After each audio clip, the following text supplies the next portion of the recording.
Негизинен биз Кыргызстанга биринчи жолу келип жатабыз. Анан кийин бизди ушул университеттин территориясына кирип келгенде эле абдан жылуу тосуп алышты. Биз абдан ыраазы болдук. Себеп дегенде кирип келгенде эле биздин Япониянын улуттук кимоно кийимин кийген, япон тилин окуган студенттер тосуп алышты.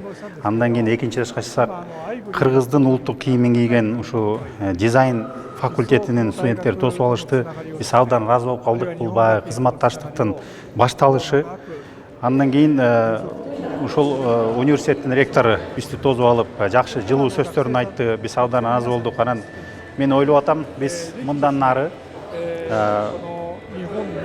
Япон таануу институтунун студенттери ушул жерде окуу мөөнөт аяктагандан кийин Японияга, анын ичинен Нагаока шаарына келип, бизге жумушка орношуп, Япондун маданияты менен, тарыхы менен таанышып, жана өзүлөрүнүн тарыхы менен тааныштырып, мындайча айтканда баягы реклама кылса жакшы болот деп ойлойм да. Мен ойлойм, бул башталыш гана, мындан нарда биздин кызматташыбыз жемиштүү болот деп эсептейм.